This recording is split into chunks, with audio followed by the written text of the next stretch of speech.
By request, let's do this song, Take All the Praise.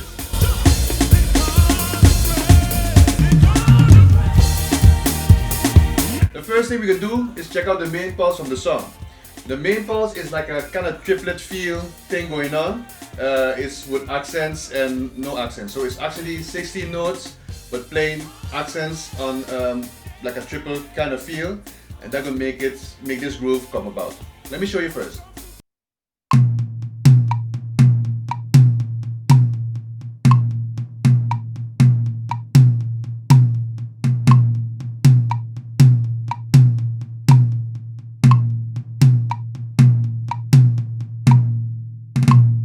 What you can notice is I'm just playing 16 notes, and by playing the accents, you can feel that groove.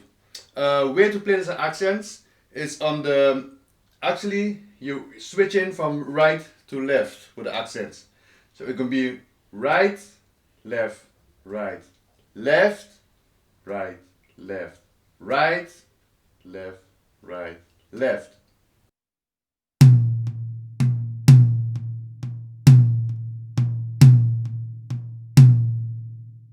What will happen is we are playing 16 notes, but the accents are not on an even number. So it's 1, 2, 3, 1. Actually, after every third note is again another accent, and that will make it not come out exactly on the 1. If you count out where the accents fall, it's going to be like on 1 E and A, 2 E and A, 3 E and A, 4 E and A.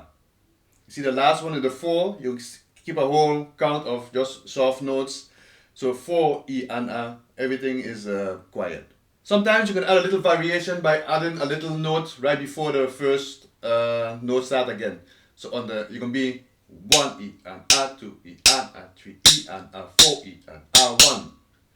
You can add that on the A of 4 as well.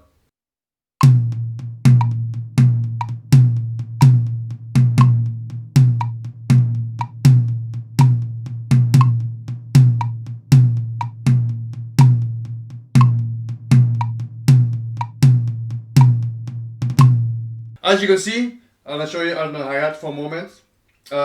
As you can see, it's just you're playing accented and unaccented notes. By playing the accented note, you just lift your stick up higher, and on the unaccented notes, just keep them low.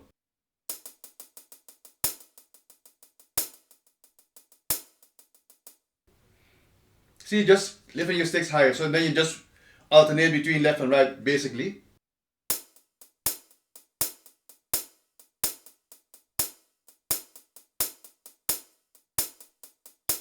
That's the main groove what you keep in throughout the song. You can play it, especially in the beginning, you can play it on the toms. Later on, you can still do that groove, but on the hi-hat.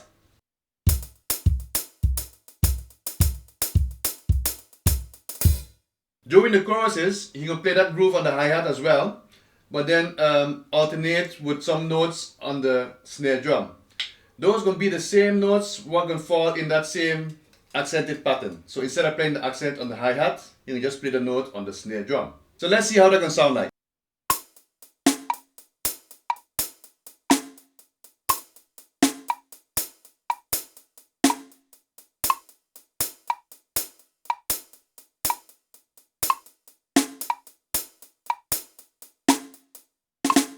Basically, you're substituting the first accent with the left hand, but the first accent would come out with the left hand, you're substituting with the snare, and the last accent would come out with the right hand. You're substituting that with the snare as well. If that's tricky, you can cheat a little bit by just playing 8 notes on the hi-hat, and then playing those accents just with the left hand on the snare drum.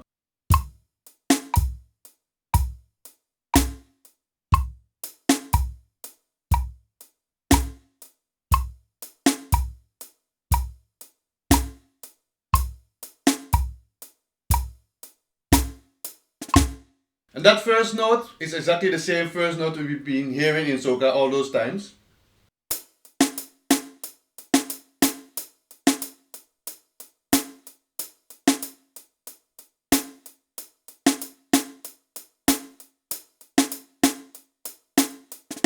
You see, you even get a little variation as well. Half a soca, half of a backbeat.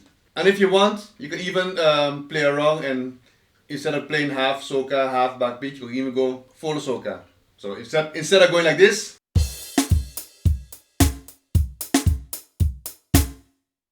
you might go like this.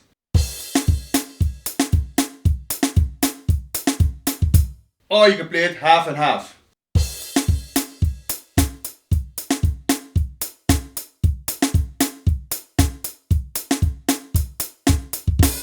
The drummer on this record is quite a good drummer, and he's one of those gospel drummers, so they get in a lot of those chops. And basically what he is doing with his fills, what they call it, linear fills. So you're just playing all the notes behind each other. So when he might fill, he might do kick, tom, tom, kick, snare, tom, kick, but all them going behind each other. So not playing together like. But linear is more like this.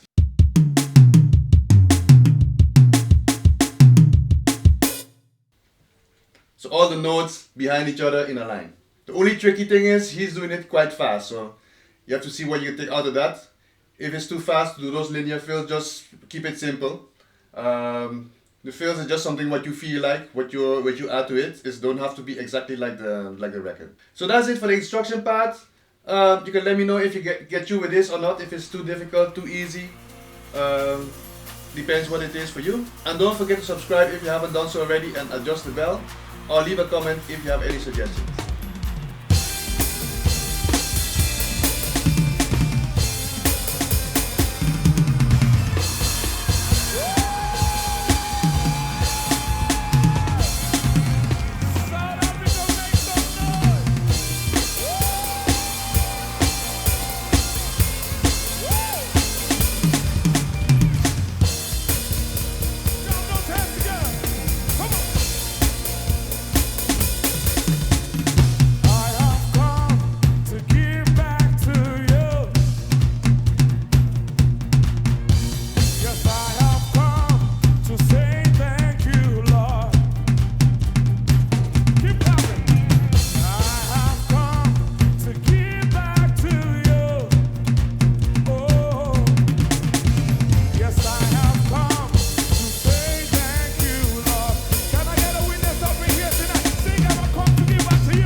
Take all the praise. Yeah.